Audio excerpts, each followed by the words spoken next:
The body had to create a receptor in order to have a chemical tell the body how old it is. This is done through a series of hormones called human growth hormones. This is what bodybuilders is using to replace these steroids because it doesn't have the same toxic effects. But remember, they've been talking about our DNA all through the television. They talking about stem cells and shit with the rDNA. They talking about receptors and cells and all that shit. The HGH is responsible in different strains of itself that the pituitary gland produces in increments, and as it produces a certain amount, the chemical changes. Now, remember what they told us the rDNA do, right? It tells the cells what's good, what's not, what to accept and what not to accept. So Yakub grafted a devil. This big-head scientist, whether he existed or not, becomes irrelevant, or what they call in law a moot point, when the effect of if he did exist is here. Whether Yakub actually grafted the devil or not becomes a moot point. It's not even relevant because the byproduct, the end result of what they claim Yakub's grafted devil's aim was, has been reached. Because he created an inferiorly genetic people and he put them in front of him to rule over his people. So now we have to figure out what's the motive. Why they want to cut our lifespan? You go back to Genesis.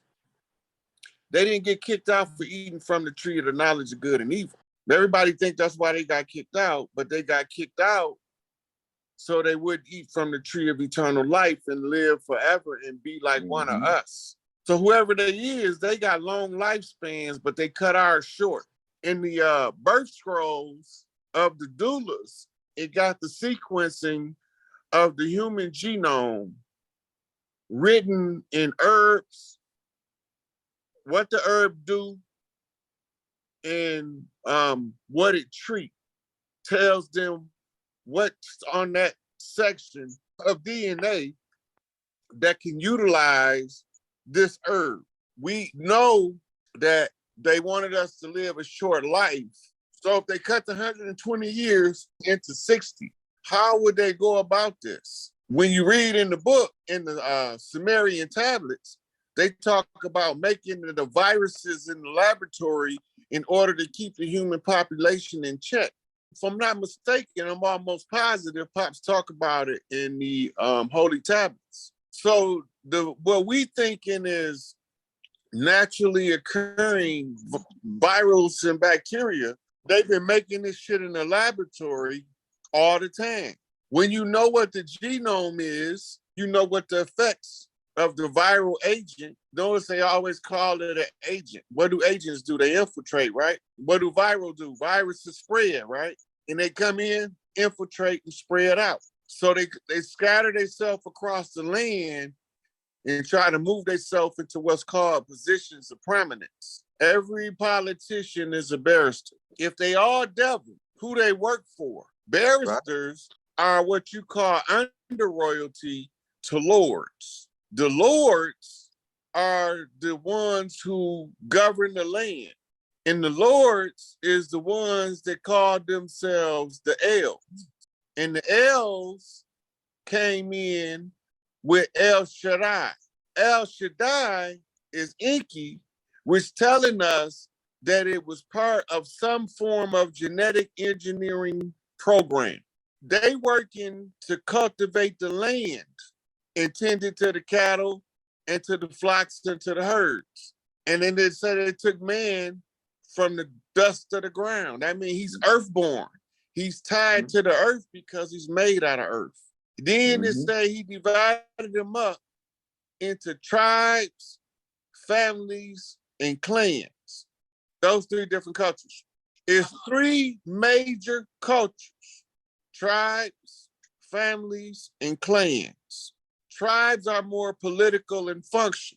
Family is more personal in function. Clans is more nomadic in function. What they call Arabi. And who is the Arabi? The Arabs, right? And what's the difference in the Arabs and the Chaldeans? Look at the land. We can obviously see they the same people. So it's something that's dividing and conquering them. What is it? Religion. Because Chaldeans are always Catholic and Arabs are almost always Muslim. Divide and conquer. So what Elijah Muhammad say Yaqub grafted devil did? How do you recognize it? Everywhere he go, he sowed dissension between the righteous. He turned one against the other and watch them fight. And when they depleted from the fight, he come in and break it up, and then he offer them a solution. How did he say Yaqub's people in the grafting process managed the process? Remember, Yaqub had how many scientists side with him? They had instructions. They said he knew he wouldn't live to see his work completed.